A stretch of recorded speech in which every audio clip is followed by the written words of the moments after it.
Hello, welcome back to the YouTube channel of Bethel Evangelical Free Church Hanley. I'm Pastor Gervais Charmley, and as you might have guessed from my surroundings, this is not our church. This is a continuation of the series on Welsh churches. This is the Church of St. Foddhyd, Clocaenog, in the hills of Denbighshire. In fact, the name Clocaenog refers to the brow of a hill, and here we are on a hill.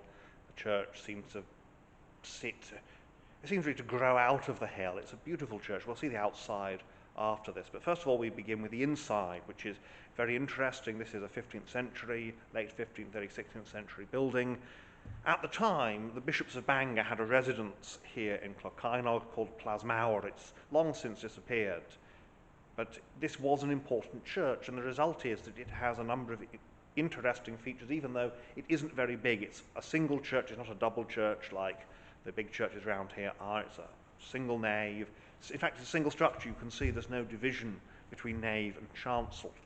So let's have a look around this building. The dedication to St. Foddhyd indicates that this is, again, is a Celtic site. This is one of many scattered around Ruthin, scattered around Denbighshire. And Ruthin is unusual. Ruthin is really a Norman town. It's built to dominate the Welsh. The Welsh churches are scattered around the outside. This is Clocaenog, and this is very much a church that was used, say, by the bishops of Bangor. Well, let's have a look around the inside.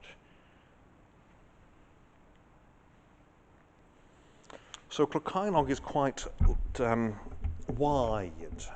That's the word for it. It's wide for its size.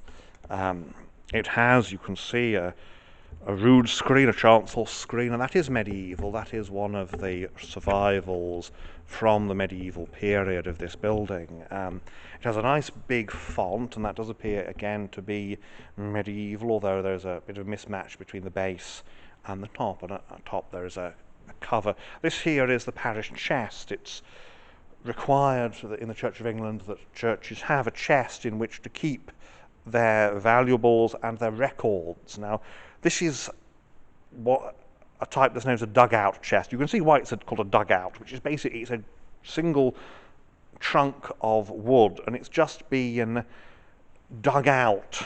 And the result is that it's a very secure type, because it means that it's impossible for someone to dismantle the chest. The only way in is through the top, and you'll notice there are two locks, and that's very important because it means that no one person could get in. That it's impossible for one of the church wardens or for the minister, the vicar, to break in and to embezzle from the church collection or anything like that. So here we are. This is the church, and you can see here well, let's go all the way to the back and get a good view of the whole length of the building. And you can see it's very big. The door is part way along the south side, and it's a beautiful church, very peaceful, been carpeted. You have here a lovely very old 3-layer candelabrum. You can tell it's still used because you can see where it's dripped on the carpet underneath. Quite often, of course, you can see where the drips have come from. Quite often this is done during the Christmas period. There, look at that. It's a head. And this is dated 1725. So, yes, 18th century, but it looks it, doesn't it? And here we have the royal arms at the back. It's required that Anglican churches have the royal arms because it's the established church. We have here a record from the Incorporated Church Building Society, who granted a sum of money, looks like £15, towards reseating this church upon condition that 162 seats, numbered 9 to 31, be reserved for the use of the poor inhabitants of the parish. It was one way to get money for rebuilding, and you did so by agreeing that some of it would be free. Now, in here is a little vestry, and here we have one of these, and they're quite common in this area, these wooden memorials. Underneath lie the remains of Evan Lloyd ap Price of Derwent Hall, Esquire, Counsellor at Law, also Gwen, his wife, daughter of Fulk ap Henry, and you can see it's somewhat worn, of Maes Cadarn, Esquire, 1578. Likewise their son Henry, an infant, also Margaret, daughter of John Price, Bryn, Quifo, Esquire, by Elizabeth, his wife, daughter of Richard ap Hugh Rosendale Lloyd of, you can't read that very well, interred February the 18th, 1705, age 79. You can see again the use of wood as a substitute for stone. That's the roof. The roof is, let's go out again. The roof is, again, medieval, 15th century, maybe early 16th. And as we proceed forward, we come to the rood screen. In many churches, this would be the glory of the church. And to some extent it is, but there's so much else here that is glorious. You can see there's a COVID evidence, the ubiquitous hand sanitizer, and the screen is pierced. It would have been painted originally. The paint has long since been worn off and taken off. The pulpit is dated 1695, making it right at the end of the 17th century. And it's a hexagonal pulpit with a door, very typical of the period. Just as the screen with that lovely foliage carved on the top of it is so typical of a couple of centuries before. There's remains of medieval glass in the east window. Of course, the whole thing would have been blazing with medieval glass when it was built. A little crucifixion scene in the window here in honour of God, in affectionate memory of Mary, wife of T. Hughes, M.A., rector and minister of this church. Died 12th of June 1865, aged 49, of a meek and quiet spirit, which is in the sight of God great price. And back through the screen, there's the pulpit. You can see it's slightly less ornamented on this side because they always are. There's evidence it's been partially restored in 1672. You can see the carving there, the panel rather there.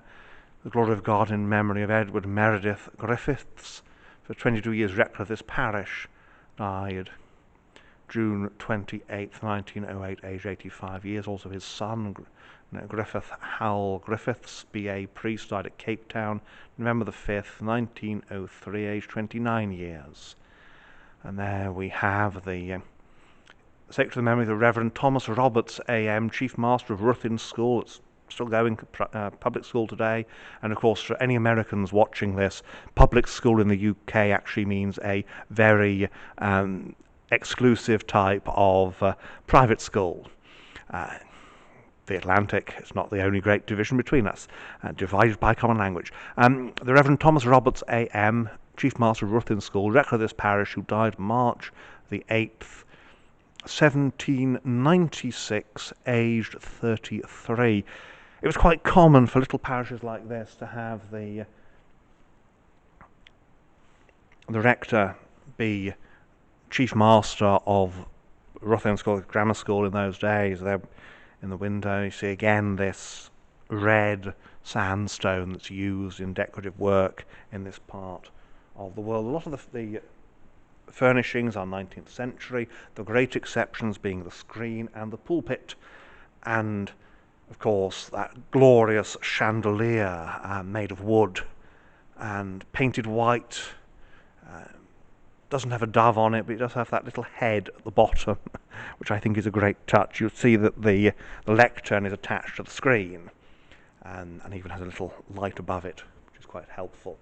It's a beautiful little church, and it's a very peaceful place, a sort of place where you want to come aside for a while and enjoy the beauties of the Lord's work. And as we look at the back, we can see the door open to the little bell turret and the bell pull at the bottom with its rustic binding. It is, I say, a very rustic little church. There's the vestry screened off. There is no separate structural vestry, and these windows renewed in the 19th century. But it's all been done very well. It's been done in a quite sensitive manner, which is unusual in the 19th century, and it's a good unusual in this case. There we are, straight down through the screen. Again, a living church, a church that reminds us of its great history it has. Well, we'll go outside now and have a look at the exterior of this little building.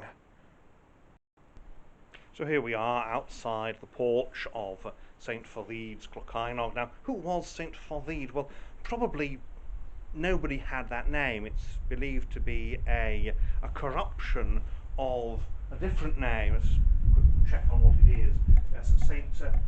menorials, who was a female saint, a virgin, one who dedicated herself to a life of chastity, and would have perhaps occupied the lens cap knocking, and would have occupied a cell on this site, perhaps as part of a community with others. So here we are. This is an interesting building. It's associated with the Bishops of Bangor, and what we'll do is we'll go and see from the Lich Gate and proceed up and round the outside of the church. So here we are at the Lich Gate. You can see it's a very simple Lich Gate. It's either been reconstructed of modern concrete, or it has been rather unfortunately rendered. I think it's unfortunate render. I hope it is. But you can see it has a little pyramidal roof with a little finial on top, and beyond is the beautiful little church. There's the war memorial sitting in the churchyard, and let's proceed to the Lich Gate. And you can see through the gate it leads straight up to the porch where we came in. That's the main and the only entrance to the building. We proceed along here. There's a sundial, very important, of course, before clocks, and the simple bell cot.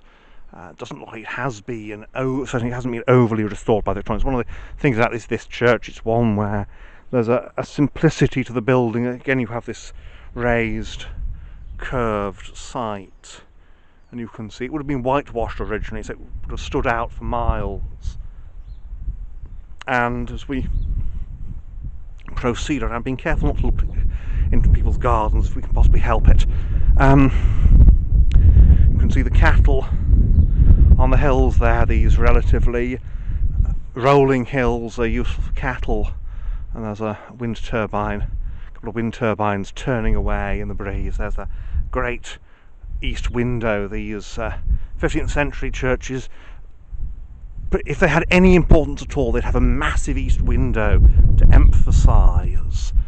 Here we are, we can do this, because there is an engineering element. In fact, the 15th century is an era where engineering